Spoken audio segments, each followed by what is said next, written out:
It is an honor to be here at the Compass Conference once again. How many have been to one of my previous sessions before or seen one of my videotapes? Okay, how many never have? And how many do not understand the question so far?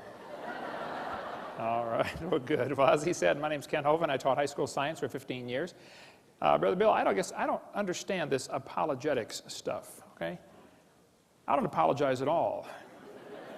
I believe the Bible is literally true and scientifically accurate, and I think the evolution theory that's being taught in our schools is one of the dumbest and most dangerous religions on planet Earth. Okay. So,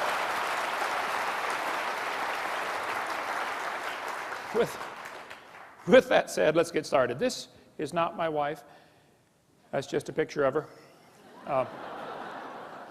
Last summer was our 31st anniversary, and we sat down and figured out how much money we've spent since we got married. We have spent all of it. And praise God, she's with me here out at the table this week. You get to see my wife. She doesn't get to travel much. She's real involved in music at our church, and so you stop in and see her. We live in Pensacola, Florida. Been there for 16 years, and we have 3 kids, one of each. And I got all my kids married off, and the dog died, so I made it. I'm home free. It's wonderful. And we got 3.5 grandkids. And for those who don't know, grandkids are God's reward for not killing your own kids when you thought about it. Hang in there. It'll be worth it all. Amen. All right. And all 3 of my kids and their spouses work in our ministry and all live right around us. God's given us an amazing staff. We got Creation Science Evangelism and Dinosaur Adventure Land. We have an awesome time down there. A museum, theme park, and science center based on creation instead of evolution. I wish there were thousands of those across the country. So at Bill's request, we're covering today more reasons why evolution is stupid. Now, let me define some terms and some positions. I believe the Bible teaches very clearly, and I believe the scientific evidence points very clearly to this earth being instantly created in 6 days about 6,000 years ago, and a great big flood about 4,400 years ago that completely destroyed the world and dropped everybody's property value to 0.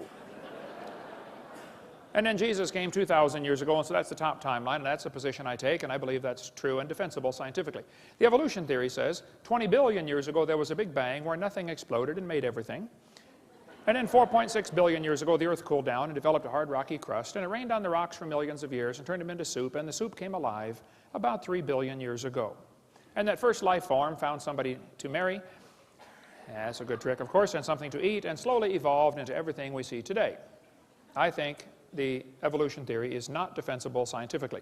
Let's define some more terms here. Stupid. Lacking normal intelligence. Foolish. Silly. A stupid idea. Now, I was taught by my mommy, don't use the word stupid, okay? So when Bill said, preach on why evolution is stupid, I said, that's going to be easy to do, but it's going to be hard because it's been entrained in me since I was a little bitty. You know, you don't use that word. So I don't want to belittle anybody who believes in evolution here today, and I'm sure there are quite a few. That's fine. It's just not a common sense idea. It doesn't make sense. The things about evolution just simply are lacking normal intelligence. And we want to fix that today. Now, I collect science books. I taught science 15 years. I happen to love the subject. Richard Dawkins said, it's absolutely safe to say if you meet someone who claims not to believe in evolution, that person is ignorant, stupid, or insane, or wicked.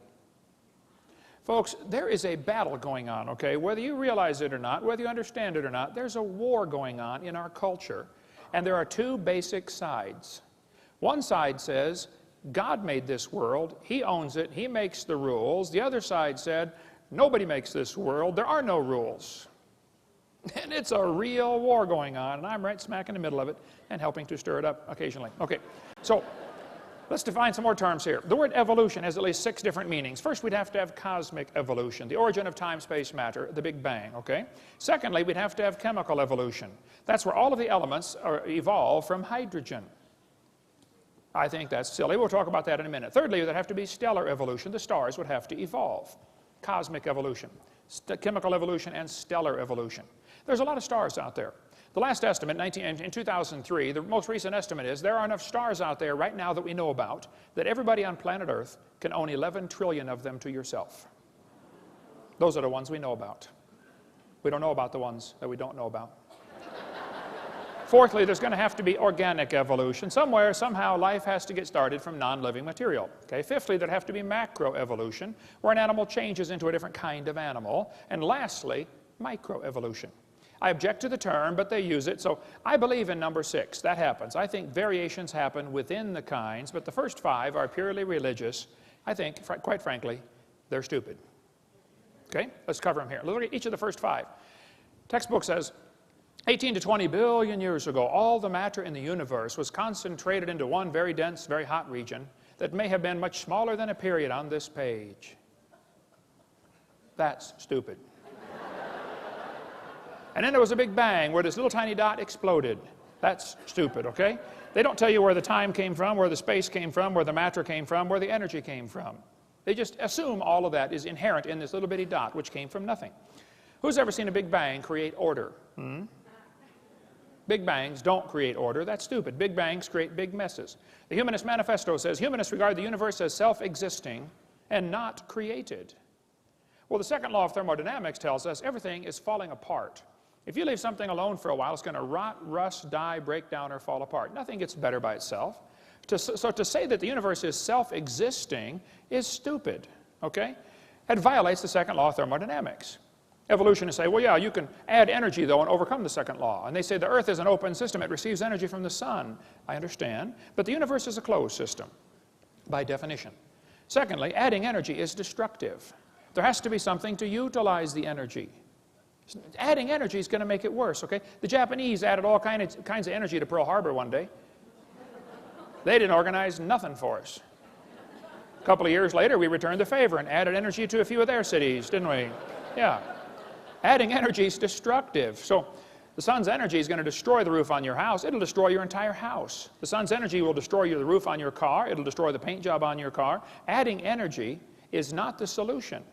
You have to have intelligently directed and harnessed energy.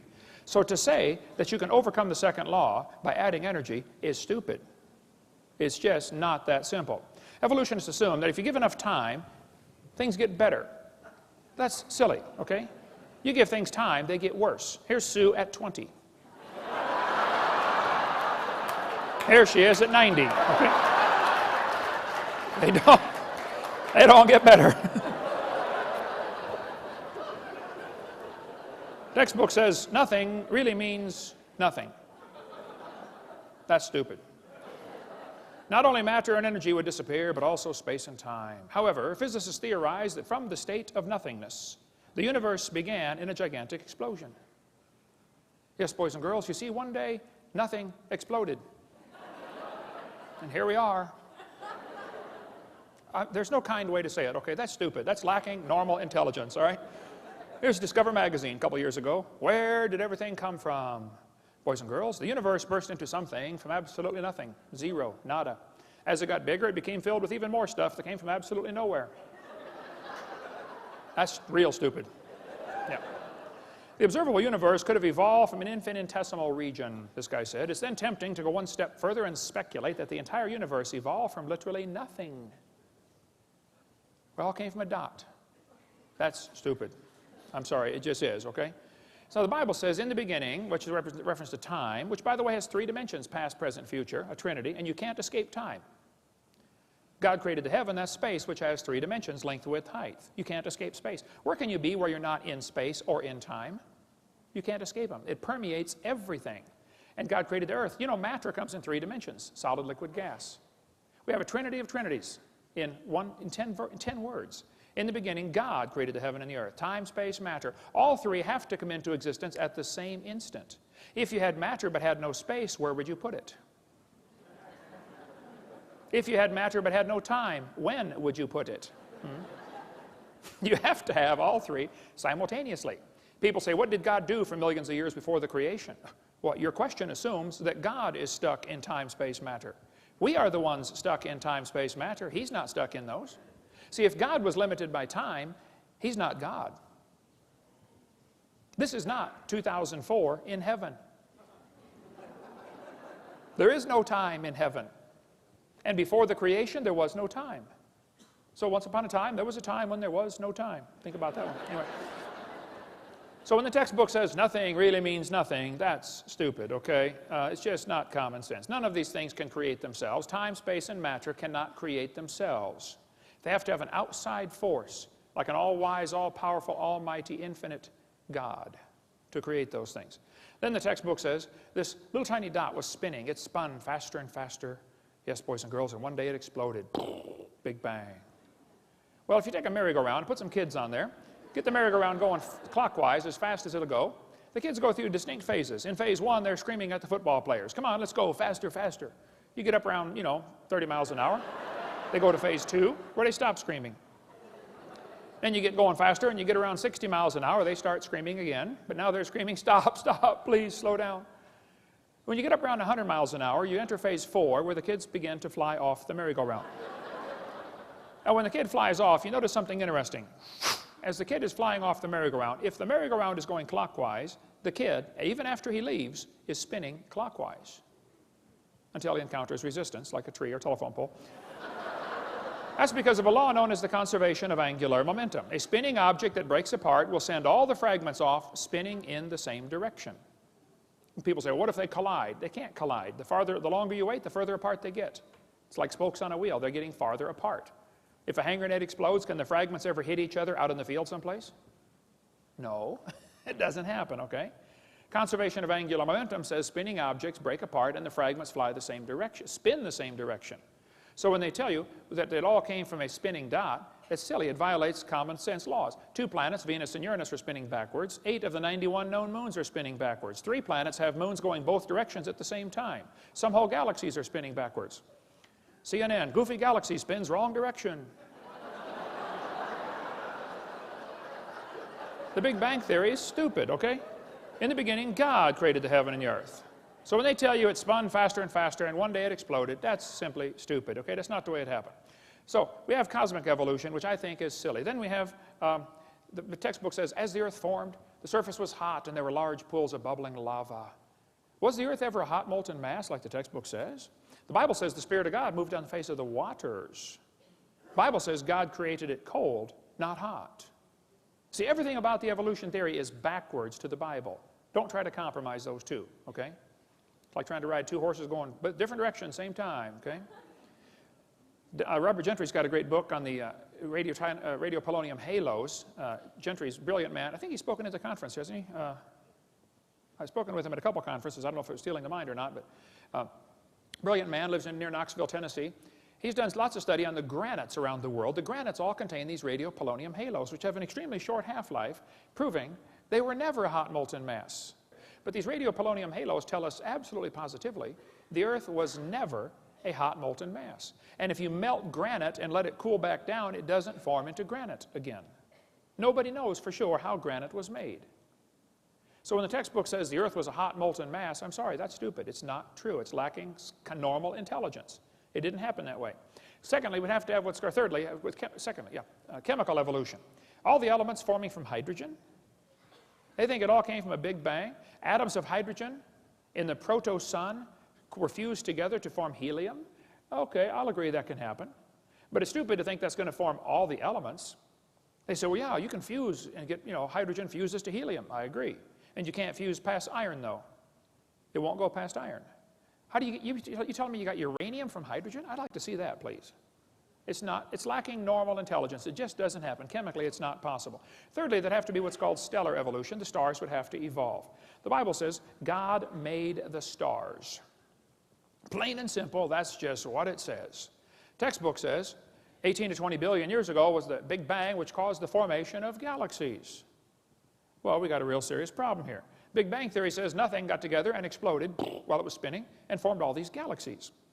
Well, problems are multitude for this theory, okay? Some think the Big Bang theory made nice, neat, orderly galaxies. That's stupid, okay? These galaxies are really incredibly designed. Even at the galaxy level, there's design in the universe, all the way down to the molecular level. We see a star blow up about every 30 years. A star explodes. It's called a nova or a supernova. If the universe is billions of years old, why are there less than 300 supernova rings ever discovered? That's only a few thousand years worth. I mean, if a star is blowing up every 30 years, there ought to be millions of these supernova rings if the universe were millions of years old. Don't tell me it's millions of years old. I don't believe you. That's just not common sense. They say, well, yeah, new stars are forming. They say, this textbook says, new stars are constantly being born in clouds of gas and dust. First of all, that's not ever observed, okay? The silent embarrassment of modern astrophysics is we do not know how even a single one of these stars managed to form. You can't get dust and squeeze it together and make a star. There are common sense laws that overcome that, like Boyle's gas law. You try to squeeze the gas together, the pressure builds up and it drives it back apart. Nobody ever sees gases form into solids by their own internal gravitational force. So if stars evolve, star births should at least equal star deaths. And we're seeing one die every 30 years, and we're never seeing one form. One guy said, oh, we're seeing a star form right now in Crab Nebula. I said, no, you're not. He said, yeah, we are. I said, no, you're seeing a spot getting brighter. You see a spot, and it's getting brighter, and you're assuming a star is forming. Well, duh, it could be a dust cloud is clearing in front of it. It could be another Big Bang going off, a supernova going off out there. All you're seeing is a spot getting brighter. You're assuming it's making a new star. Nobody's ever seen a new star form. Some people think if we lose stars every 30 years and never replace them, this will eventually lead to having 70 sextillion stars. Yeah, you keep spending money, pretty soon you'll be rich. That's stupid, okay? It just is stupid, okay? Some of these planets are cooling off. They're constantly losing their heat, okay? And the textbooks is telling us they're millions of years old, billions of years old. You can't just keep cooling off and cooling off. Pretty soon it's cooled off. I mean, if you walked into a room and found a cup of coffee sitting on the table and I said, don't touch the coffee, that's hot. And you said, well, whose is it? I said, I don't know, it's been sitting there for 400 years. That's stupid, okay? Jupiter has a moon called Ganymede, which has a very strong magnetic field. Scientists are kind of perplexed by this because the magnetic field indicates a hot molten core, and yet Ganymede should have cooled off billions of years ago. Why does Ganymede still have a hot molten core and a strong magnetic field? To say it's billions of years old is stupid. It's just lacking common intelligence. Saturn has rings around it, but the rings are constantly expanding. They're moving away from the planet. To say they're billions of years old is stupid. They can't be billions of years old. They would have been dissipated by now. They're not billions of years old. The moon is going farther away from the Earth every year. We're slowly losing the moon. Now, this is going to be complicated, so listen carefully. As the moon goes around the Earth, it's gradually getting farther away. It's spiraling out about 3 inches a year. So that means that it used to be closer. Well, if you bring the moon in closer, you start to create a problem, you see, because the moon causes the tides. Now, you folks here in Denver probably don't worry about the tides. But in Pensacola, you worry about the tides, okay? Well, if you brought the moon in closer, you'd create a serious problem because there's a law called the inverse square law. If you bring the moon into 1/3 the distance, you take the 1/3, inverse it, square it, it's 9 times the gravitational pull. If you run all the math on this, you'll find 1.2 billion years ago, the moon was whizzing around just above the surface of the Earth. That explains what happened to the tall dinosaurs. They got moon.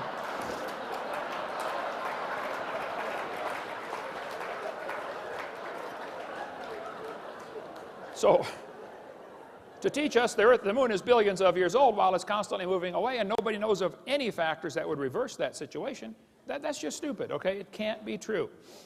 Organic evolution is the 4th stage. That's where life gets started from non-living material. The Bible says God created the living creatures, and there are folks who simply don't want God telling them what to do, bottom line. God, leave me alone, stay out of my life. Okay. So they got to figure out a way how life got here without involving a supernatural intelligence creating it. The Bible says God created it. This textbook says the history of life on Earth began approximately 3.5 billion years ago. How this occurred and has been and will continue to be a topic for inquiry. Let me give you the Hovind translation. It's okay to inquire how life evolved. It is not okay to inquire whether it evolved. That's stupid. Is this education or indoctrination? Hey kids, we know life evolved. Now you got to try to figure out how it happened. How about if we even question, did it evolve? Oh no, you can't question that. You cannot question that. We know it evolved. Now just figure out how it happened. That's not education. That's indoctrination. Urey and Miller in the 1950s wanted to know how the Earth and solar system had come to be. At the bottom it says, he never proved how life originated. He did add evidence to the theory that life could have started by itself. Life started by itself. That's stupid, okay? Life cannot start by itself. This textbook says, swirling in the waters of the oceans is a bubbling broth of complex chemicals. Progress from a complex chemical soup to a living organism is very slow. That's stupid. Can you believe they cut down a tree to print that book? Where's Al Gore when you need him? Yeah. Here we have 4 major magazines and news media, Scientific American, CNN, New Scientist. They're all saying life sprang from clay. Yes, a piece of clay created life. Well, that's stupid. And I think God could take clay and create life, okay? But the clay can't create life from itself. Major difference here, okay? Textbook says, students are taught that life evolved from non-living materials, like this one. Many important events occurred during the Archean era, the most important of which was the evolution of life. Progress from complex molecules to even the simplest living organism was a very long process.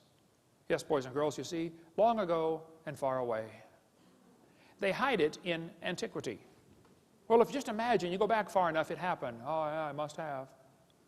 This one says, between 4 and 3.8 billion years ago, living cells emerged.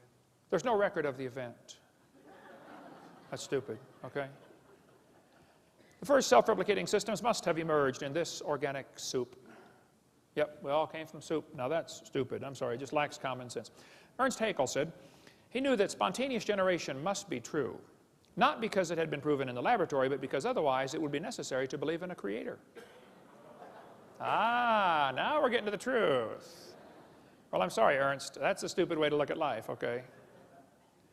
Have scientists really produced life in the laboratory? Well, they want you to think they have. What they did, they took a series of glass tubes and beakers and flasks and hooked them all together and made 4 gases go through there: methane, ammonia, water vapor, and hydrogen. Notice, there's no oxygen. They didn't want oxygen in there. They excluded oxygen. They said, well, maybe the early Earth had what's called a reducing atmosphere, no oxygen present. Well, and then they said, at the bottom of the flask, it collected stuff that was rich in amino acids. That's stupid. It was not rich in amino acids by a long shot. What they did, they took 4 gases, excluding oxygen. Major problem, because they had to leave oxygen out, because if anything tried to get together, it would oxidize. You know, you cut a banana open, lay it on the table, it turns brown, it oxidizes. You don't paint your car, it rusts, it oxidizes. So he took oxygen out. The problem is, you got to have oxygen. See, ozone is made from oxygen, and ozone blocks UV light. So if you take away the oxygen, now the UV light destroys your ammonia, and that's one of the other gases you're trying to use. So you cannot get life to evolve without oxygen. And you cannot get life to evolve with oxygen. And the Earth has always had oxygen. All the experiments are showing that there's no proof of this reducing atmosphere. There's far more oxygen in the past than anybody ever imagined. We find in general no evidence that the Earth had an oxygen-free atmosphere. That's what all the scientific experiments have shown. So life cannot evolve with oxygen. Life cannot evolve without oxygen. And yet they're teaching us life evolved from non-living matter. I'm sorry, that's just stupid. It had to be designed, created by a really smart designer. This textbook says there was 0% oxygen on the Earth, but the rocks absorbed it. That's stupid. They filtered out the product in this experiment. Miller and Urey in their experiments had the stuff going through this series of tubes, and when it got to the bottom, they drained it off because they didn't want it to go through the electric spark chamber again because the spark would tear it apart. They said it's like 100,000 times more likely to destroy it than it was to create it. So they had to protect the goo that they created at the bottom. That's not realistic for nature. I mean, if they're saying life evolved in some warm little pond from lightning strikes, that's just not common sense. Because the lightning strike's 100,000 times more likely to tear it apart than it is to put it together. Go check out your little pond after lightning strikes. See how many frogs are surviving. Yeah. What he actually made was 85% tar, 13% carboxylic acid. Now, both of those are toxic to life. He made 2% amino acids, and only 2 of the amino acids were made. There are 20 different amino acids. It's like making 2 letters of the alphabet accidentally by dropping and saying, wow, look at this. Nobody writes books. Here's how they're formed. Duh. These amino acids bond with tar and acid much more quickly than with each other. Amino acids are like letters of the alphabet. They're building blocks to make words, and you got to have words to make paragraphs and paragraphs to make books. What he actually made in the experiment was the equivalent of a couple of letters. 2 of the letters. And half of them were backwards. Now you really got a problem. Because the smallest proteins have 70 to 100 of these amino acids in precise order, and they're all left-handed. What's the chances of dropping toothpicks out of an airplane and creating letters on the ground 70 letters in a row, all facing the right way, all spelled correctly, just to make one paragraph. The chances are 0. It's not going to happen. Now, if you believe it will, that's great. I admire your faith, but don't call it science. And don't make me pay to put that in the schools like it's part of science. Okay, you go start yourself a private school and teach that junk to anybody that wants to pay and come learn it. This is America, the land of the free and the home of the slave, so, or whatever. So, now, DNA and RNA are all right-handed molecules, and hundreds of these have to combine in the right order, and they unbond in water much faster than they bond. And as far as I'm concerned, folks, the oceans are completely full of water. Brownian motion is going to drive them apart. It is not common sense to say scientists have made life in the laboratory. It's just stupid. They haven't even come close. I was in a debate one time, and this one student in the Q&A time said, Hovind, what are you going to say if scientists ever make life in the laboratory? What are you going to say then? I said, well, first of all, I would like to point out they're a long ways from it. They're nowhere close to creating life. They can't even get just a couple of these amino acids to combine. Can't even make a protein. He said, well, you're right. I said, now, to answer your question, I guess I'd have to say, if a bunch of intelligent scientists get together and create life in the laboratory, that would prove it takes intelligence to make life. Which is what I've been saying all along.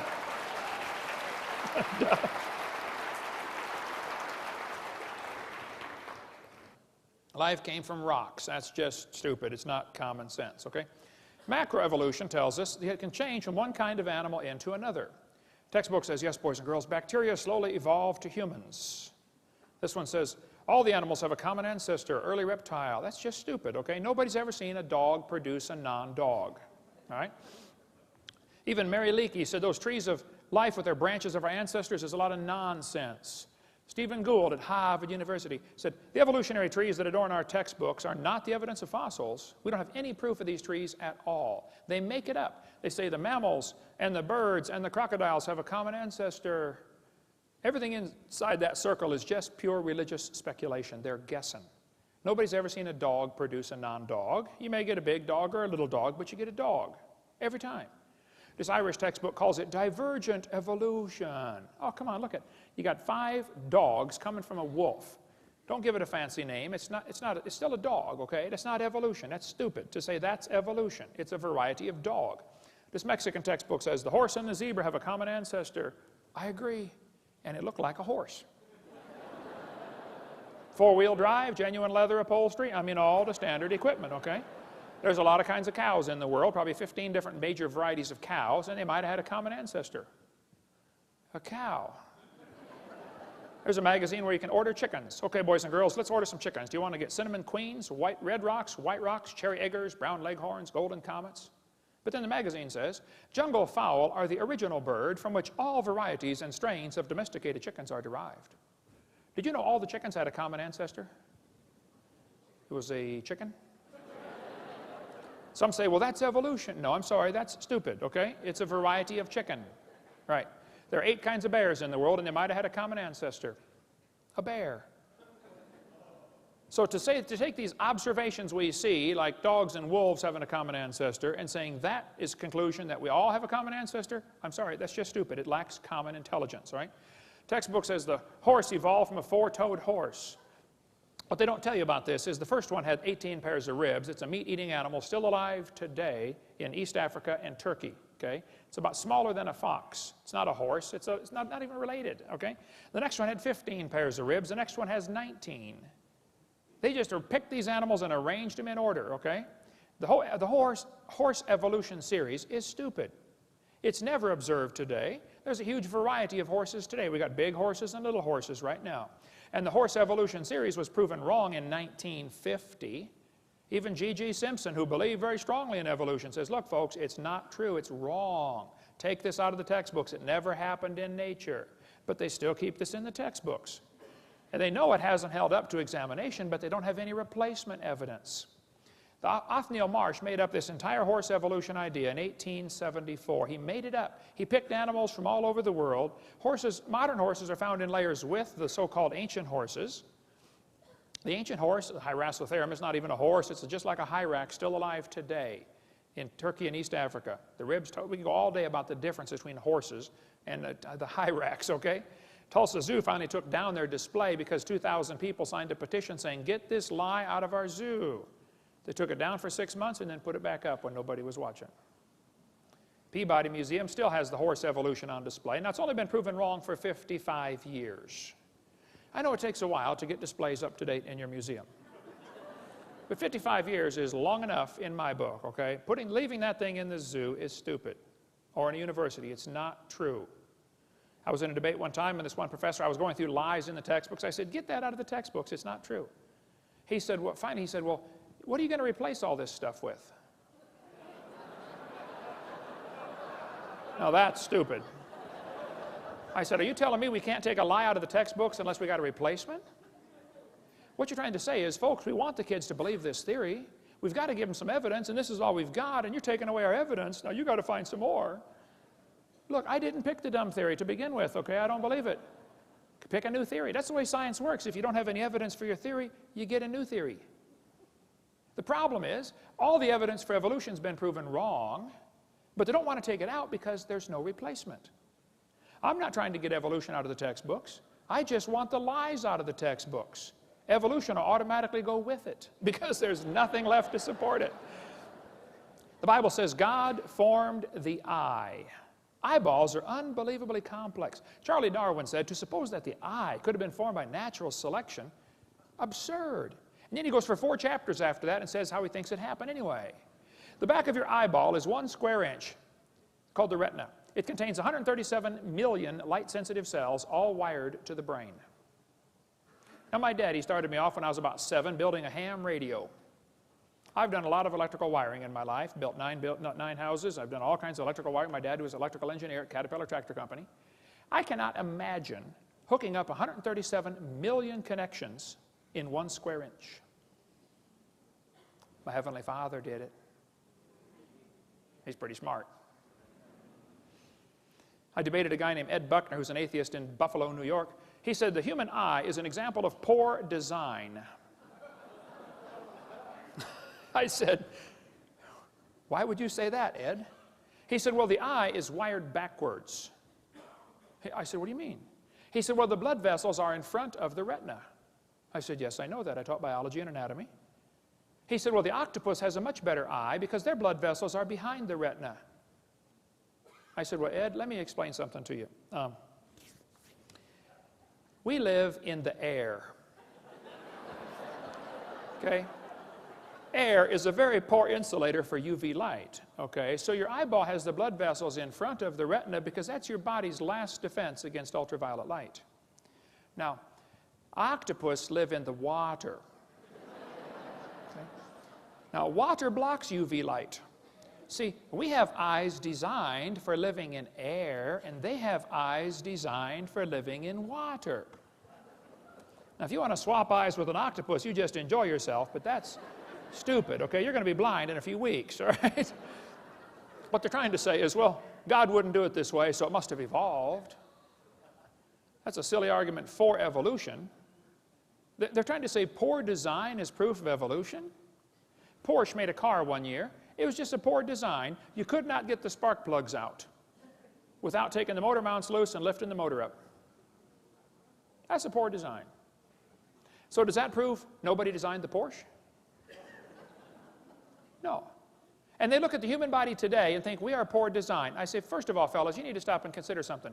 What you're looking at right here is a copy off of a copy, off of a copy, off of a copy, off of a copy, off of a copy, off of a copy, off of a copy, off of a copy of Adam. This same gene code's been copied so many times, it's amazing we can stand here and talk about it, okay? You're not looking at the original by a long shot, okay? This one is a poor example of the original.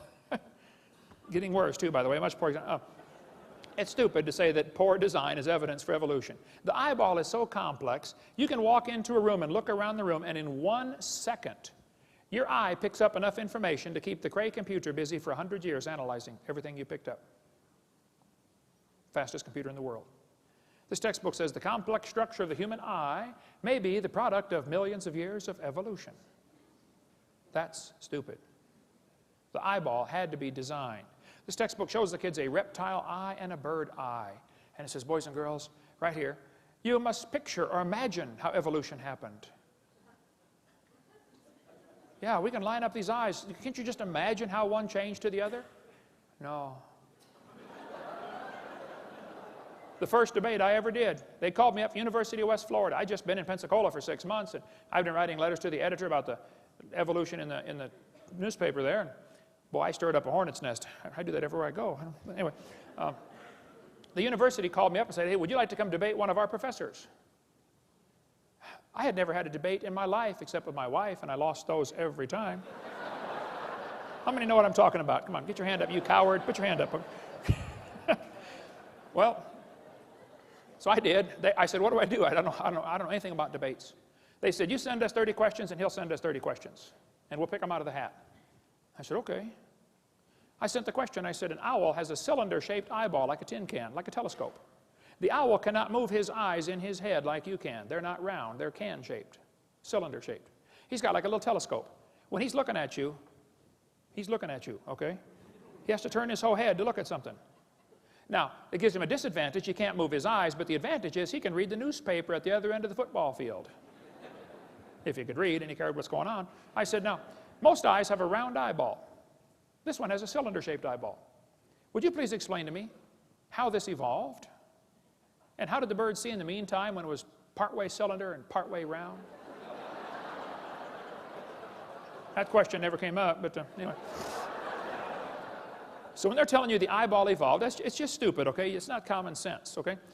Michael Behe is not a young earth creationist, but he's got a great book out called Darwin's Black Box. I highly recommend that book if you want to study the complexity of things in nature. For instance, every little bacteria swimming around has at least one hair on it called a cilium. That little hair is attached to a rotary engine in the bacteria's skin. That little engine is so tiny that 8 million of them would fit on the stump of a human hair. Cut your hair off, 8 million motors will fit on a stump. Yet it turns 100,000 RPM and stops in 1/4 revolution and goes backwards 100,000 RPM. I've done a little bit of motor work. I've had 128 cars in my lifetime. I've rebuilt the motors, the differentials, the wobbleator shafts, the Newton valves, the high-speed muffler bearings, filled the headlight fluid. I know how to work on cars, okay? I can't imagine building a motor that would turn 100,000 RPM. And they think this little bacteria motor happened by chance? As things get smaller, the fluid they're swimming through feels thicker. It's called a viscosity problem, okay? So a bacteria swimming through his little world is about like a human swimming through peanut butter. And that little bacteria, turning that little motor on the back of that thing, can swim the equivalent of a human swimming 60 miles an hour through peanut butter. We've got a model of this thing in our museum. This textbook says humans probably evolved from bacteria more than 4 billion years ago. They can swim 60 miles an hour. Sign them up for the Olympics, man. You think we evolved from them, we're getting worse, not better. Now that's just stupid, okay? Okay. There's no kind way to say that. They say fossils prove evolution. I say, guys, you got to be kidding. Fossils prove evolution? No fossil counts for evidence for evolution. None. Fossil record? There is no fossil record. There are a bunch of bones in the dirt. Now you're putting your interpretation on them, okay? It's not a record. This guy says evolution is a fact, and the best evidence for evolution is the fossils. That's silly, okay? There is no fossil record. You cannot look back in the fossil record. You look at fossils in the present. You put your interpretation on them, okay? There is no fossil record. It's stupid to say that that's evidence. If you find a bone in the dirt, all you know is it died. You can't prove it had any kids that lived. You sure can't prove it had different kids. And why would you think a bone you found in the dirt can do something animals today cannot do, which is produce something other than their kind? No, the fossil record, that would not hold up 2 seconds as evidence in a court of law. This guy says, I said this one, there are no missing links, the whole chain is missing.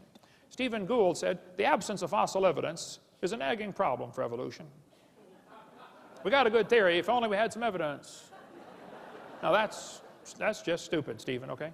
By the way, Stephen Gould died with a set of my tapes on his library shelf. I went to visit him a few years before he died. He wasn't there to talk to his secretary. I donated my videotapes to Stephen Gould years ago. Had him sitting on right there next to his desk. Hope he watched them. Hope he got saved. Maybe he did. I don't know. Hope so. But to believe that we've got a good theory, we just don't have any evidence. Okay, well then maybe consider the theory might not be right, okay?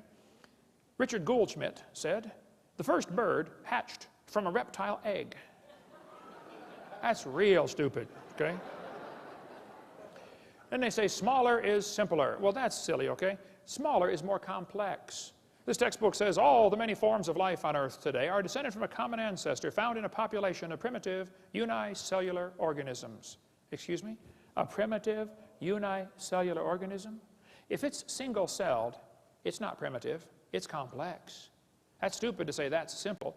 One little paramecium is more complex than the space shuttle, and you can put thousands of those into a drop of water. Smaller is not simpler. Here's a microchip inside a paperclip. It's not simple. This ant is holding a microchip that is capable of processing all the letters in the Bible 200 times per second. Let's compare the brain of a honeybee to a NASA Cray computer. The honeybee is tiny. The Cray computer is huge. We'd all agree there's a size difference, okay? The brain of a honeybee is pretty small. The Cray computer could do 6 billion calculations per second. I think they got a faster one now. But the YMPC-90 could do YMP-90 could do 6 billion calculations a second. It's estimated the honeybee's brain does 1,000 billion calculations per second. The Cray uses many megawatts. The honeybee uses 10 microwatts. Talk about energy efficient. You know, the honeybee not only makes honey, he flies on honey. That's his energy source. And the honeybee can fly 1,000,000 miles on 1 gallon of honey. How would you like a machine that gets 1,000,000 miles per gallon? Cray costs $48 million. The honeybee's brain is pretty cheap. You splat them on your windshield all the time. Many people scramble to help babysit the dumb Cray computer. If it breaks, man, you got to call in a whole crew to fix it. Honeybee has a self-healing computer. How'd you like one of those? Cray weighs 2,300 pounds. Honeybee doesn't weigh too much. Let's see. The Cray computer is huge, slow, inefficient, costs lots of money. You got to babysit it. But everybody knows it was designed. There isn't anybody with half a brain who would tell you the Cray came from an explosion in an electronics factory. But they turn right around and say the honeybee evolved. That's stupid, okay? Smaller is not simpler. Smaller is more complex. And the brain of a human's a lot more complex than a honeybee. The human brain's unbelievable. You've got the memory capacity of the entire British Library. You have the computational power in bits per second greater than the entire national telephone system. The human brain is absolutely phenomenal. One evolutionist told me that he thought the human brain was nothing but 3 pounds of chemicals that arranged themselves by chance over billions of years. I said, then how can you trust your thoughts and the conclusions you've come to? That's stupid, okay? Maybe, never mind. DNA proves evolution. Yes, boys and girls, we have evidence from molecular biology. Percentage of DNA sequences is talked about here. It says Darwin speculated all forms of life are related. This speculation has been verified. You think DNA has verified Darwin's theory? That's stupid. DNA is unbelievably complex. The DNA molecule in your body, the deoxyribonucleic acid, is the most complex molecule in the universe. If you took it and unwound it and unwound it and unwound it and unwound it and unwound it, if you could ever get the thing untangled, it'd be about 7 feet long. And it'd be like a twisted ladder. Each half of the ladder is called the genes. That thing splits all the way down the middle, recombines when you make a new baby, and it gets all back together, winds itself all back up. Unbelievably complex. The average person has 50 trillion cells in their body. The DNA from all, if your entire body's DNA would only fill 2 tablespoons, but if you tied them all together, it would reach from Earth to the moon and back. 5 million round trips out of 2 tablespoons. If you typed out the code found in your DNA, when you got done typing that incredibly complex code, you'd have enough books to fill Grand Canyon 40 times. You think that happened by chance? Well, the probability of just one DNA coming by chance is 1 in 10 to the 119,000th power, which is a big number, when you consider the entire visible universe is 10 to the 28th inches in diameter. DNA happened by chance? I'm sorry, that's stupid. Now, you might not like the idea of there being a creator because that means you might have to answer to that creator someday. Okay, well, I can't help you then. I did a debate at Embry-Riddle University a couple months ago, 3 against 1, 3 professors against me. It was a slaughter. Those poor guys, I felt so sorry for them. Oh, man. The next day, the student who organized the debate said, would you guys like to do that again? I said, no. After the debate, we had a Q&A time, and one of the kids said, I believe evolution's a fact. I said, well, let me ask you a question, son. Suppose, just suppose, creation was true. Suppose I'm right. Suppose there is a creator. And he owns this place. I mean, he made it, he owns it. Just suppose, okay? And he makes the rules. I said, would that change your lifestyle any? He said, what do you mean? I said, well, suppose the Creator gave us a book like the Bible that says, thou shalt not commit adultery. Don't lie, don't cheat, don't steal, no lust, no fornication, no pornography. Is this going to change your lifestyle any? He said, yeah. I said, well, then tell me, have you accepted the evolution theory because you really have some evidence, or because you like the freedom from God? He said, well, I've accepted it because I'm horny. I said, thank you, son. You may sit down. Folks, there is no scientific reason to reject the Bible. There is no scientific reason to accept the evolution theory. None. Now, you might have a reason to accept the evolution theory because of your lifestyle. Well, then I can't help you. Okay? But let me tell you, God created the heaven and the earth. God's going to come back and be the judge of this world one of these days. And if you haven't trusted Jesus Christ, His Son, to forgive you of your sins, you're in serious trouble. You're going to stand before God in trouble. You say, well, I'm a pretty good person. Oh, yeah? You ever lied? How many have ever told a lie? Put your hand up. You're doing another one. Okay. Bible says, 10 Commandments, thou shalt not steal. How many ever stole something? Come on, you already told me you're a liar. Put your hand up, okay? Well, that's just 2. We already know we're all a bunch of lying thieves, okay? You think, people say, well, God's going to judge my good works against my bad. Who on earth told you that? Go to the judge and say, Judge, I only murdered 1 person. Look at all the people I didn't murder. Surely my good works outweigh my bad. You better think that one through. And God will say, okay, I won't send you to hell for your good works. I'll send you there for the bad ones. How about it? What if you died today? We're going to cover in the next session a bunch more reasons why evolution is stupid, and it is. But I think Satan is using this theory to blind people, to give them a placebo. Oh, I've got an answer to life. I know how we got here, and God didn't do it. It's absolutely a stupid idea. And Satan's laughing at you for believing in it.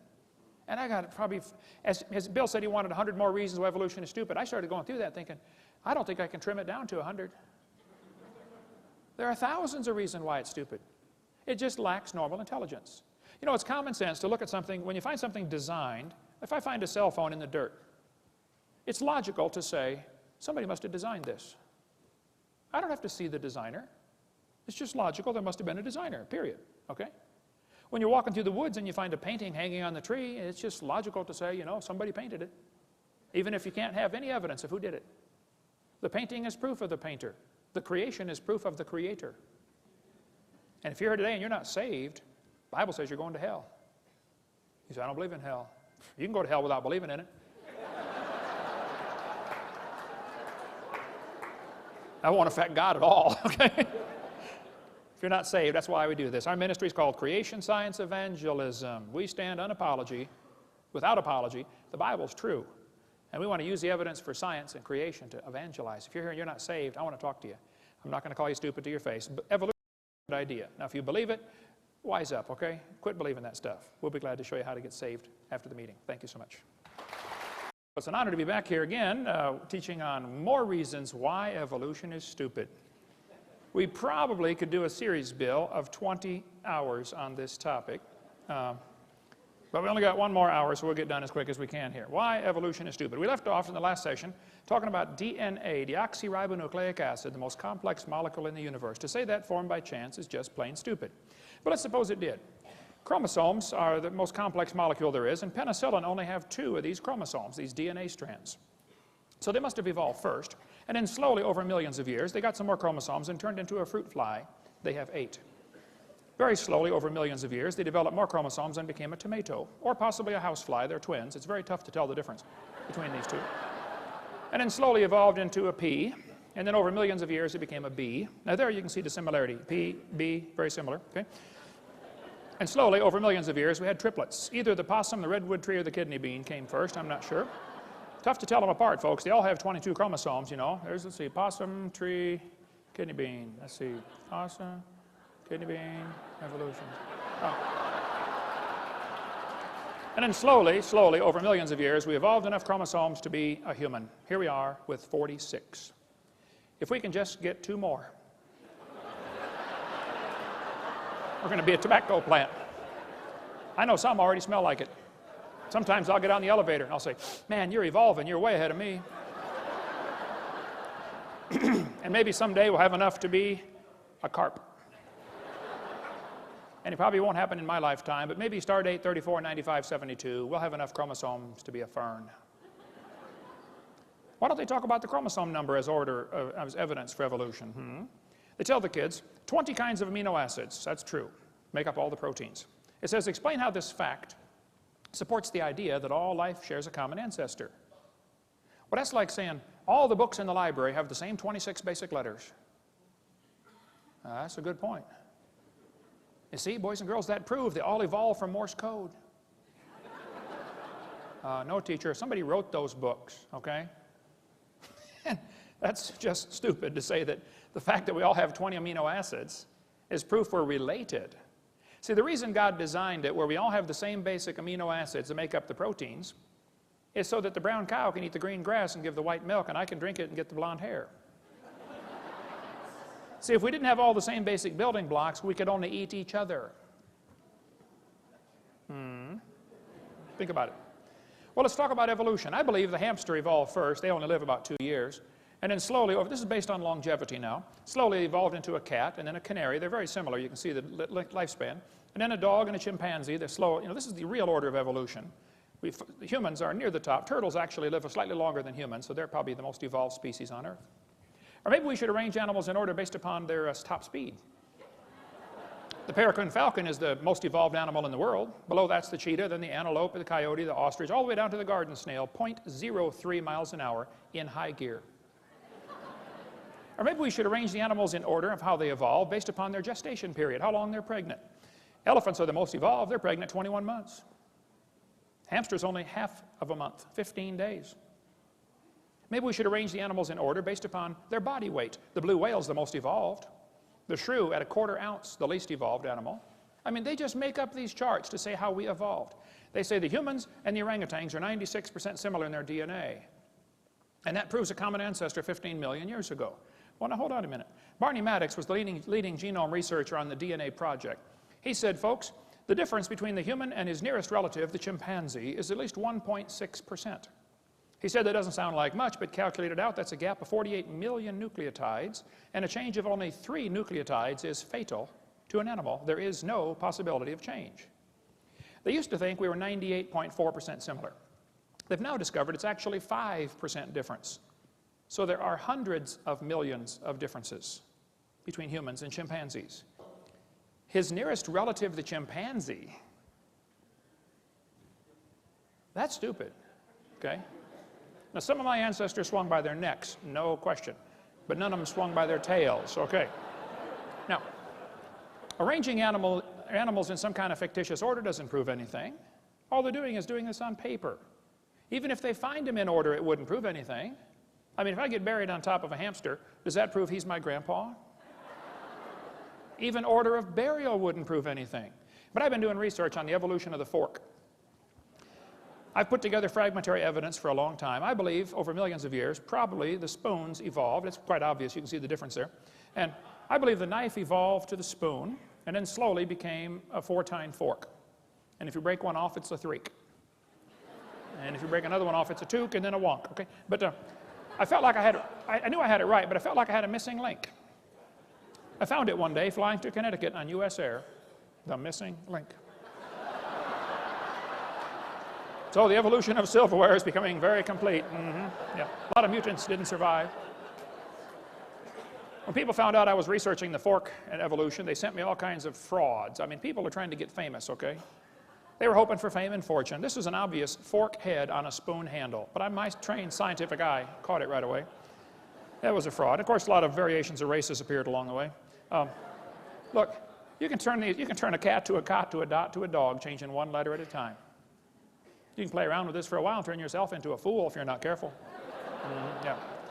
Now they tell the kids dinosaurs turned to birds.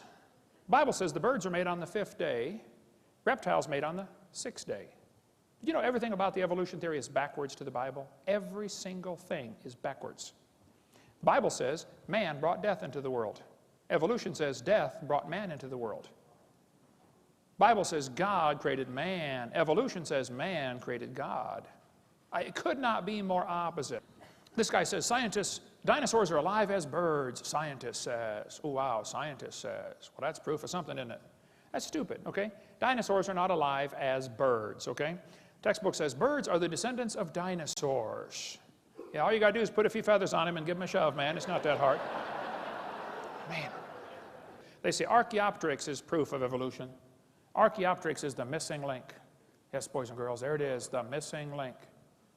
Archaeopteryx is a bird. A 100% bird, a perching bird. Now, textbook says bird feathers evolved from scales that protected the dinosaurs. You think feathers evolved from scales? That's stupid, okay? Feathers are incredibly complex. Scales are folds in the skin. They attach to the skin differently. They develop from different genes on the chromosome. They're both made out of keratin, and that's where the similarity stops. Feathers did not evolve from scales. There's no similarity at all. I like to show this to evolutionists. This is, as far as I know, the world's largest rock group. And I'll say, now guys, do you think there's any chance that George Washington's face could have appeared on the rock, you know, just by chance? Do you think the wind could have done that with abrasion or exfoliation or thermal expansion of the rock or erosion? I mean, what caused his face to appear on the rock? They'll say, well, that was designed by a guy named Borglum and he built it. I say, right. Now I'll say, guys, do you think that George Washington himself, the real person, happened by chance? They'll say, oh yeah.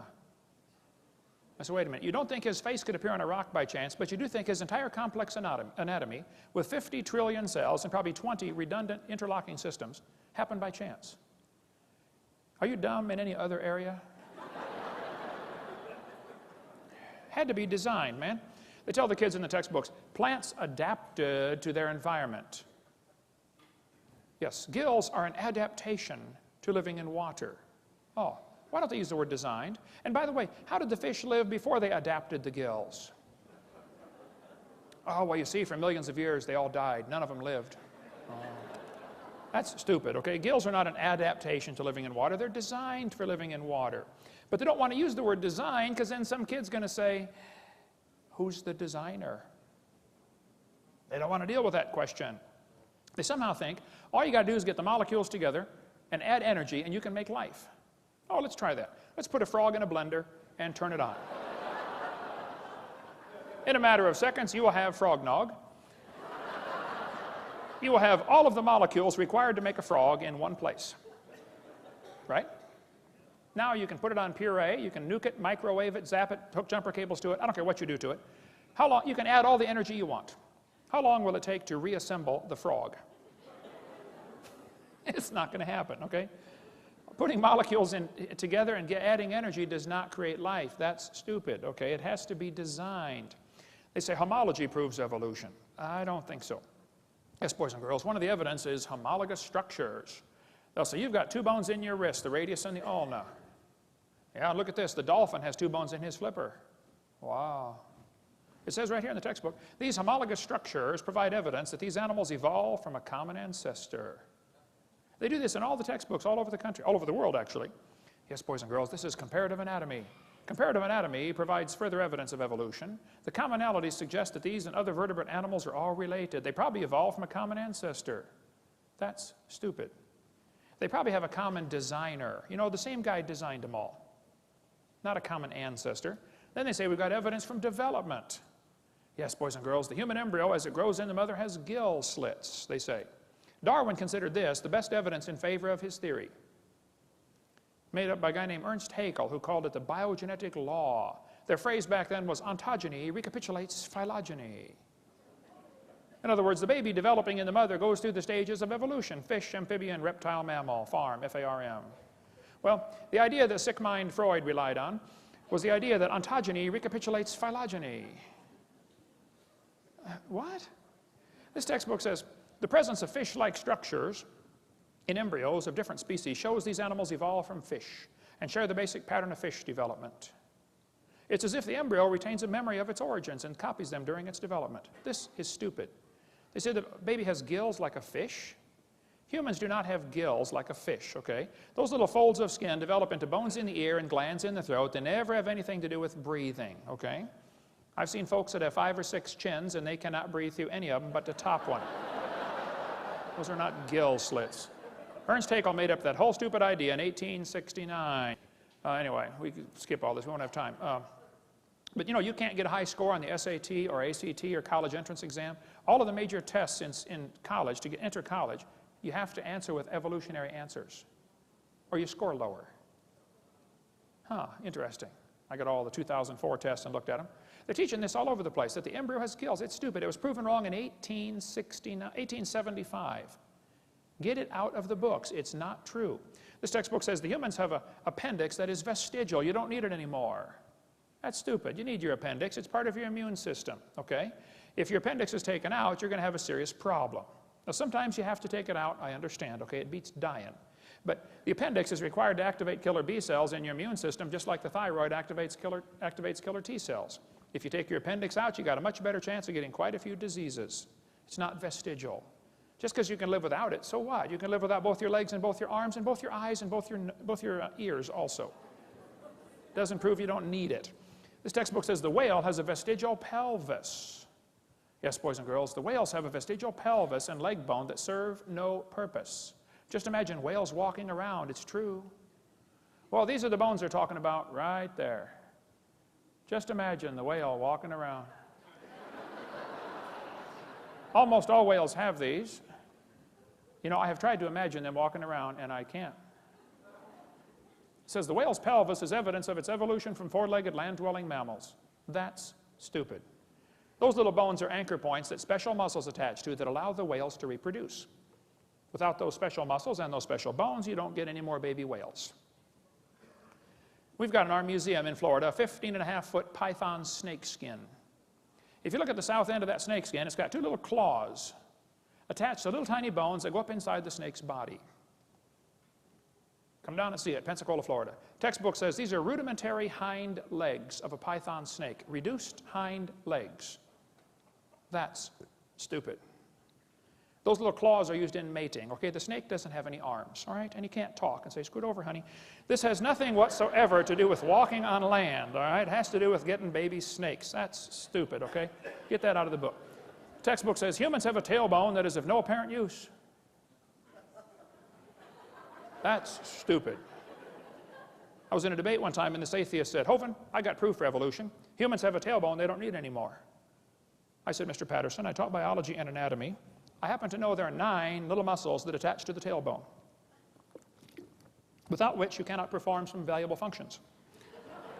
I won't tell you what they all are, but trust me, you need those muscles. I said, now, I said, Mr. Patterson, if you believe the tailbone is vestigial, I, Kent Hovind, will pay to have yours removed. Bend over.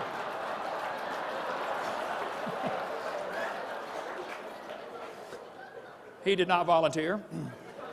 Textbook says the coccyx is a small bone at the end of the human vertebral column. It has no present function and is thought to be the remainder of bones that once occupied the long tail of a tree-living ancestor. This is what your kids are being taught in school, folks. Look, I hate to say this, but the problem in the textbooks is not fixable in the short term. Get your kids out. The ship is going down. Get them out.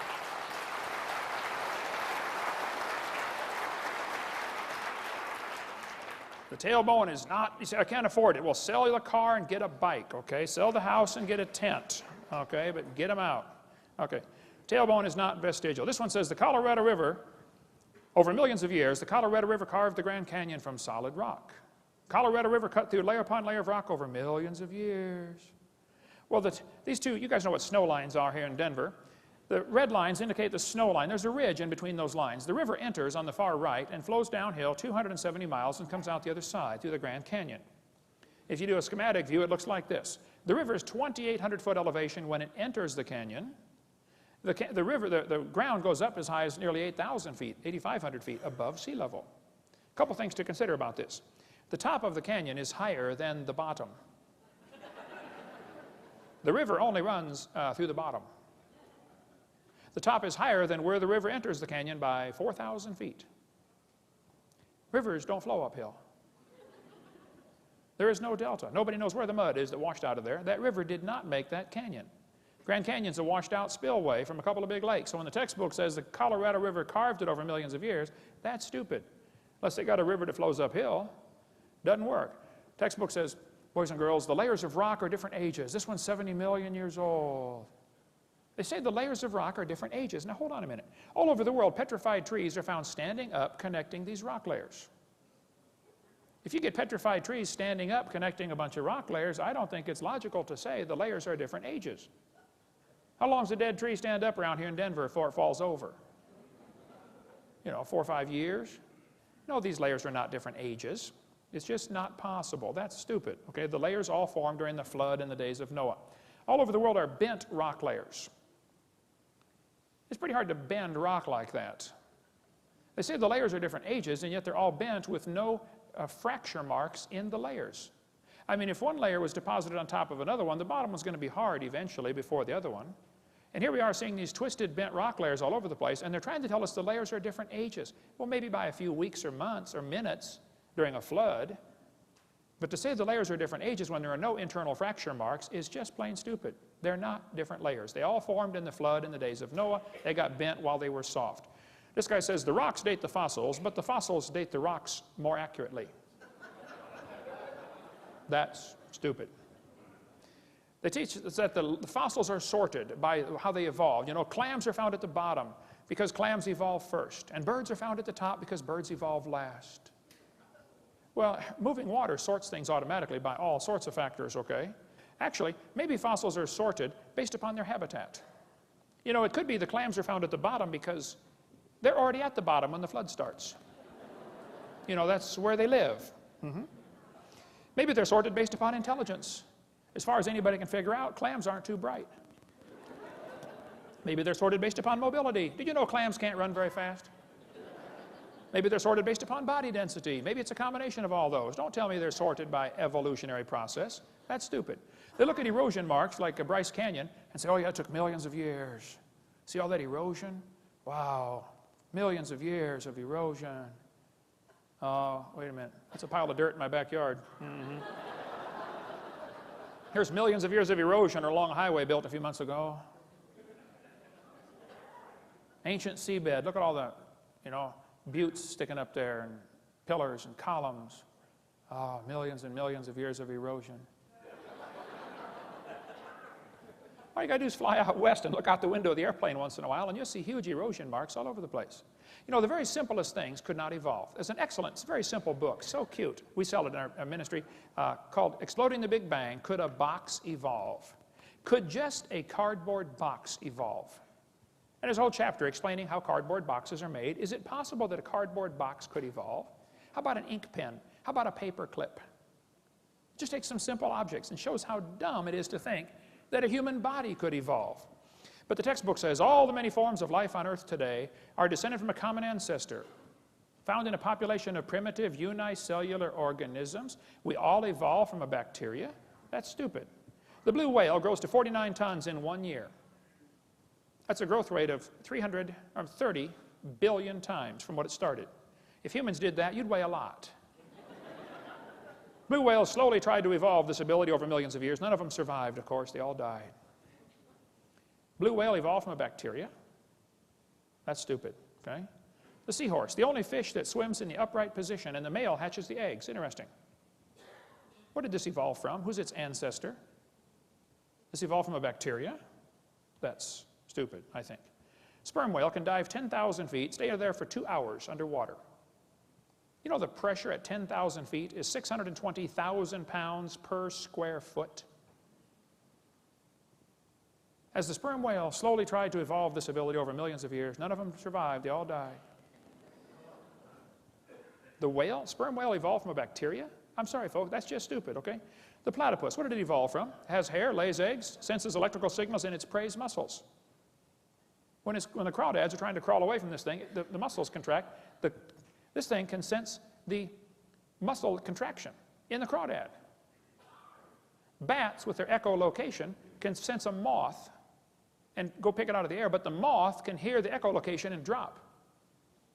How did the moth evolve that? How did the bat evolve the echolocation? The platypus evolved from bacteria? It's just stupid, okay? Bottlenose whale can dive 3,000 feet down in 2 minutes. Try that. Watch what happens to your eardrums. A human attempting this would have multiple medical problems and die almost instantly. This evolved from a bacteria? I'm sorry, that's stupid. Rhinoceros beetle can carry 850 times its own weight. That's like me carrying 17,000 pounds. What did this evolve from? Who's its ancestor? You think it evolved from a bacteria? I'm sorry, I think that's stupid. You can believe that if you want, but don't call it science, okay? The giraffe has a 2-foot heart that pumps blood up 10 feet. Then when it bends down to get a drink, it's got a special blood cushion to absorb the shock of all this pressure being pushed down to its brain.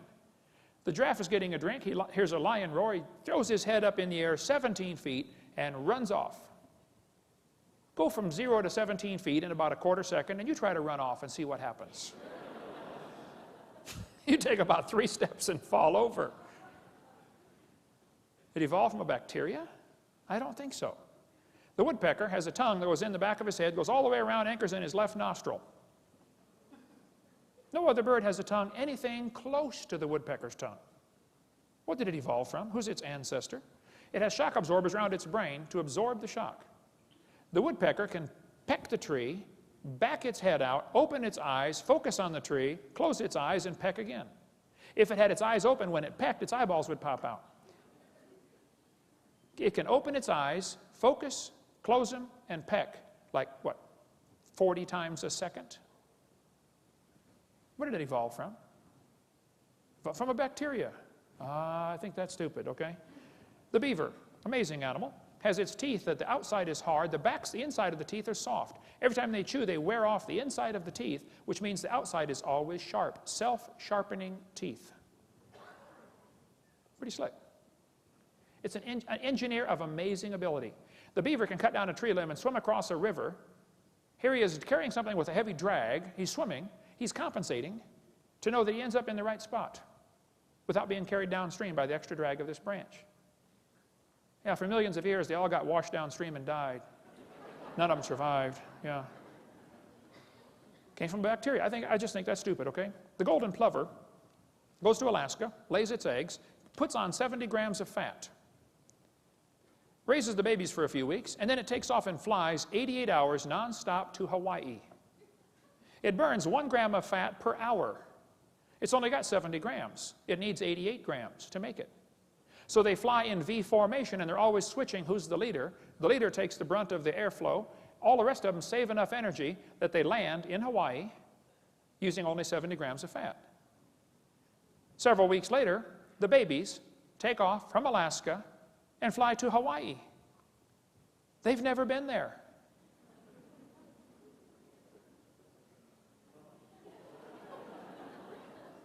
What did it evolve from? How did it make it? Evolved from a bacteria. I think it was designed. Dragonfly is the most amazing insect on the planet, I think. They have the best eyes of any insect. They have up to 30,000 eye lenses. They can see almost all directions. They can fly frontwards and backwards. They can fly 20 miles an hour. They spend a year to year and a half, 2 years as a larva. Then they develop into adults. Just study the dragonfly. It'll blow your mind. Evolved from bacteria? I think that's stupid, okay? Then they talk about carbon dating as proof for evolution. Well, when they first invented it in 1949, the lower leg of a mammoth dated 15,000 years old, but the skin was 21,000. It's not working, okay? 1963, living mollusk shells dated 2,300 years old. Still not working. 1970, they said if a carbon date supports our theories, we put it in the main text. If it does not entirely contradict them, we put it in a footnote. If it's completely out of date, we drop it. They pick the dates they want. 1971, freshly killed seal, carbon dated 1,300 years old. It's not working. 1975, one part of a mammoth is 40,000 years old, another part's 26,000. You talk about a slow birth. And we could spend all day on carbon dating. Living snails carbon date 27,000 years old. It just doesn't work, okay? You can go all through history, it doesn't work. This guy says, in the last 2 years, an absolute date was obtained for the Gandong beds. It has the interesting value of 300,000 years, plus or minus 300,000 years. That's stupid, okay? Not only is the theory stupid, it's dangerous. Charlie Darwin said, at some future period, not very distant as measured by centuries, the civilized races of man will almost certainly exterminate and replace the savage races throughout the world. If evolution is true, has one type of man evolved farther than the rest? Henry Fairfield Osborn said the standard average intelligence of the average adult Negro is similar to the 11-year-old youth of the species Homo sapien. Do you mean Negroes are not Homo sapien, Henry? That's stupid, okay? Thomas Huxley said, no rational man cognizant of the facts believes the average Negro is the equal, still less the superior of the white man. That's stupid. The Mormons teach that the Negroes don't have, they used to teach anyway, that they could not be saved. They were cursed with the curse of Cain. That's stupid. Ernst Haeckel said the mental life of savages rises little above the higher animals, especially the apes, with which they are genealogically connected. Their intelligence moves within the narrowest bounds, and one can no more or no less speak of their reason than that of the more intelligent animals. These lower races, such as the Vedas or Australian Negroes, are psychologically nearer to the mammals, apes or dogs, than to civilized Europeans. We must therefore assign a totally different value to their lives. That's stupid and dangerous. But if you've seen the movie Quigley Down Under, where they called Quigley down to come shoot the Aborigines, that's exactly what was happening. They were killing Aborigines. They thought the Australian Negroes were inferior. These two folks went down there to collect skulls for museums. Article right here says, the New South Wales missionary was a horrified witness to the slaughter by mounted police of a group of dozens of Aboriginal men, women, children. 45 heads were boiled down, the best 10 skulls packed off for overseas. They killed them to get their heads for museums to show evolution. 1904, World's Fair was held in St. Louis. 2,000 primitive people were put on display to show evolution, how that the pygmies slowly evolved to the modern white man. Oda Benga was taken away from his wife and 2 kids and put in a cage with chimpanzees. He was a pygmy from Africa. He went insane and killed himself. Theodore Roosevelt thought the Indians were an inferior species because he thought they hadn't evolved as far. You won't understand what happened to the Indians until you realize what happened with the evolution theory teaching this stuff, that some of the races are more important than others. Roosevelt said, I wish the wrong people could be prevented entirely from breeding. He thought the Indians, the immigrants from Europe, Scotland, Ireland, or the Orient were a threat to American society because they were inferior. How many of you have ancestors from one of those places? See, you're inferior. Yeah. 1871, Congress scrapped all treaties with the Indians because they thought, you know, they're just animals, that they hadn't evolved as far. You ought to read about the Trail of Tears. Of course, evolution came out way before 1859 with Darwin's book. Darwin just made it popular. It's stupid to teach that Indians or anybody else is inferior. Comrade Stalin went to a Christian school as a kid. He read Darwin's book and became an atheist. Darwin's book changed his life forever. Comrade Stalin killed between 60 and 100 million of his own people. You ought to read any of the books by Alexander Solzhenitsyn. Somebody gave me one once, said, well, Hovind, you got to read this book, The Gulag Archipelago. I said, man, this thing's 900 pages. He said, well, just read the first 5. I said, okay. 3 days later, I finally got to go to bed. I said, man, that was an awesome book. I couldn't put it down. It's stupid to say that somebody's inferior because of their skin color or something else. During World War II, the Germans overran Poland from one side, the Russians overran them from the other side. They captured all the Polish officers and executed them. The Russians finally admitted this, that 14,700 Polish officers were executed at one forest. They put hoods over their head and shot them in the back of the head because they thought they were Poles, they were inferior. That's stupid and dangerous. Pol Pot, the leader of Cambodia, the Khmer Rouge, killed a third of his entire population because he thought he was trying to speed up the process of evolution. That's stupid. Read about the killing fields or Khmer Rouge, what happened over there. When Mao Zedong took over China, they killed 60 million people when he took over China. He wanted to speed up the evolution process. It's stupid, folks. Adolf Hitler's mind was captivated by evolutionary thinking, probably since he was a boy. Evolutionary ideas lie at the basis of all that is worst in Mein Kampf. Hitler thought the Jews were criminals because they were breathing air and drinking water and eating food that belonged to the blonde-haired, blue-eyed Aryans. He said, nature does not desire the mating of weaker with stronger individuals, even less does she desire the blending of a higher with a lower race. Adolf Hitler's book, Mein Kampf, talks about racial crossing all over the place. Higher races. Who's a higher race, Adolf? Hitler thought the blonde-haired, blue-eyed Norwegians were close to pure Aryan. Did you get all that? The blonde-haired, blue-eyed Norwegian. Vorden står det till idag. Ja, sure. Hey there, fella. Ufta. And he thought the Germans were mostly Aryan. The Mediterraneans are slightly Aryan. The Slavics are half Aryan, half ape. Orientals are slightly ape. Black Africans are mostly ape. And Jews are close to pure ape. That's the list Hitler was working off of. He hated the Jews. He also hated the blacks. Olympics were held in 1936 in Germany. Jesse Owens, the black American athlete, won the most gold medals. Hitler said, it's not right to make my men race against this animal. Well, Hitler, that's stupid. He's as much a man as you are, probably more. Textbook says you're an animal. Kids, don't you buy that for a second. That's stupid. You're not an animal. I've seen some look like it, okay? I've seen some act like it. You're not just an animal. You're made in God's image. You're going to answer to God one of these days for everything you've ever said or thought or done. Arthur Keith said, evolution is unproved and unprovable. We believe it because the only alternative is special creation, and that is unthinkable. We don't want to believe this theory. Well, that's a stupid reason to go to hell, because you don't like the theory of that God might have made the world. Julian Huxley said, I suppose the reason we leapt at the origin of species was the idea of God interfered with our sexual mores. That's stupid. The Bible says they did not like to retain God in their knowledge. God gave them over to a reprobate mind to do things which are not convenient. That's dangerous. Can you imagine if God gave up on you? Wow. Maybe you're here today. Somebody dragged you here and said, oh, you got to come to this meeting. I want you to come. And you believe you came from a rock 4.6 billion years ago because that's what you've been taught in school. God is not willing that any should perish.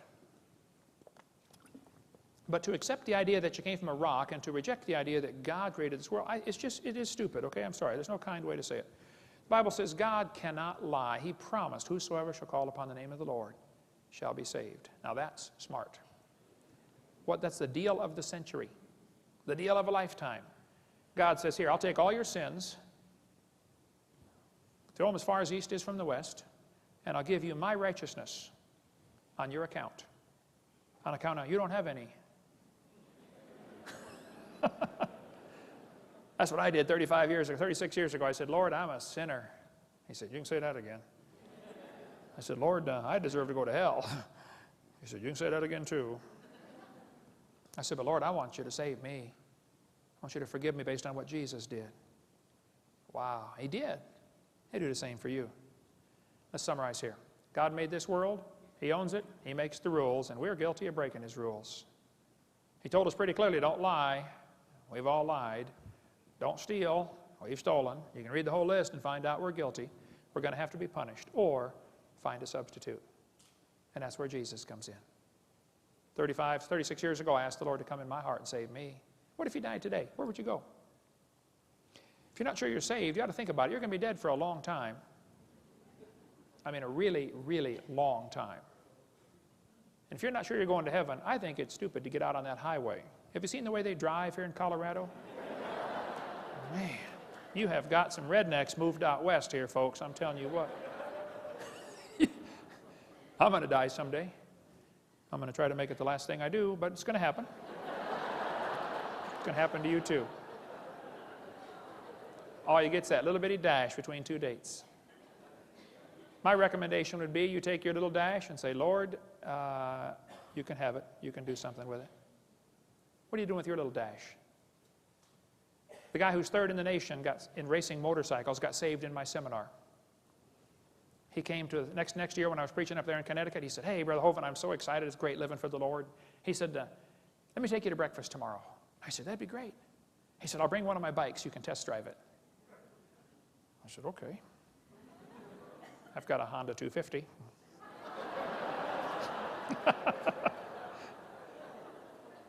He brought his Honda 900 that had been blueprinted and stroked and bored and balanced, and I'm not sure what all they did to it. But it was not your normal Honda 900. He said, try it out, Brother Hovind. I said, okay. I took it off in first gear. Boom! Just about broke my neck. I hit second gear. Boom! I was just about to drop it into third when I glanced down and realized I am going 90 miles an hour in second gear. It has 6 gears.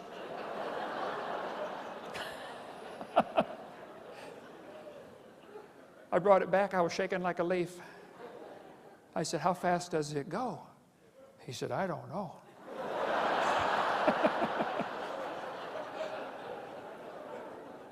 But guess what he wants?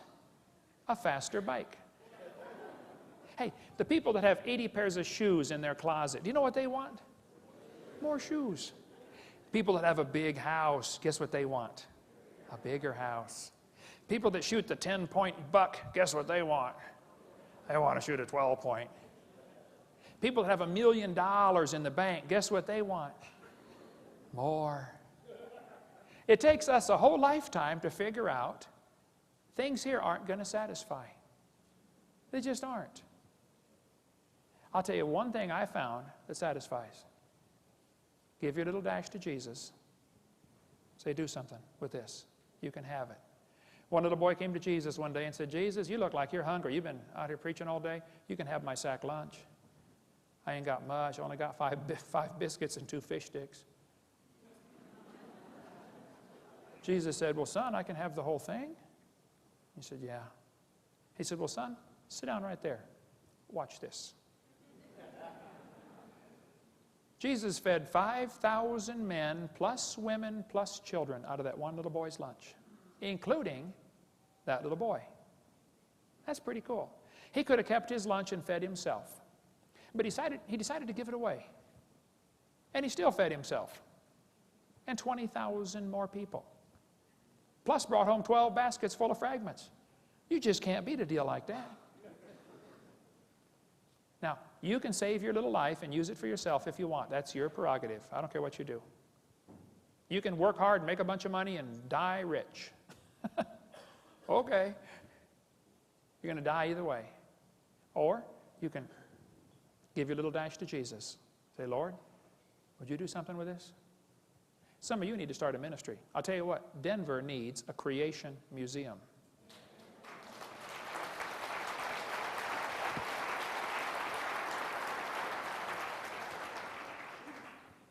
Go to visit Red Rock Amphitheater. I went up there one day and there's all these dinosaur footprints on the hillside. How many have been up there? Red Rock Amphitheater, you know the dinosaur footprints? I stopped up there looking at these dinosaur footprints on the hillside, and this old man was standing up there. He's looking at them, you know. Pretty soon a school bus stopped. And a bunch of kids got out, and this old man walked over and said, hey, boys and girls, I'm a member of the club called Friends of the Dinosaurs. Let me tell you about these dinosaur footprints. He said, millions of years ago, dinosaurs were walking along the beach, and they left their footprints, and they hardened. And then over millions and millions of years, the mountains lifted up, and now the footprints are at an angle like that.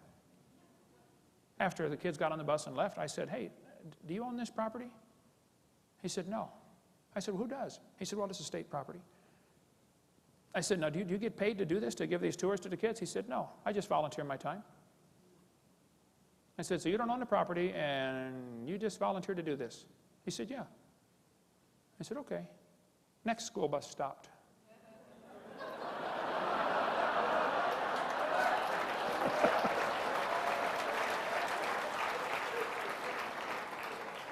I was a little younger and could run a little faster. And I got there first. Hey, boys and girls, let me tell you about these footprints. About 4,400 years ago, there was a flood. The whole world was in panic. Noah had all the critters safe on the ark, but the rest of the world, it was disaster. And some dinosaurs were running, trying to get away from the flood. And these footprints got covered up with mud and preserved. And then during the last part of the flood, the Bible says in Psalm 104, the mountains arose, the valleys sank down, the water rushed off. And these mountains formed about 4,400 years ago in the flood. That guy was so angry, I thought he was going to have a heart attack. I know CPR, but I thought, you know.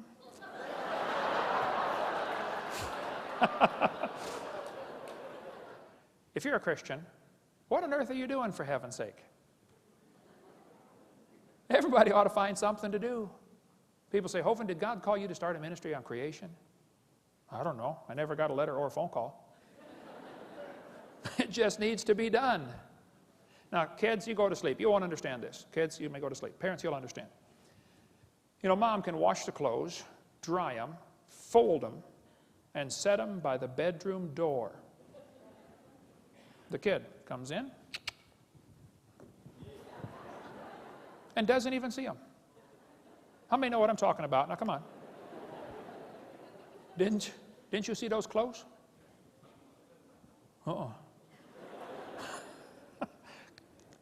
I think God's up in heaven looking down at some of his kids, maybe some in this room. Can't you find something to do for my kingdom? You know, witness to somebody. Give them a gospel tract. You say, oh, I don't want to drive them off. What are you going to drive them off to? Hell number 2? Find something to do. If we can help any way we can, that's what we're here for. Thank you so much. Dismissed.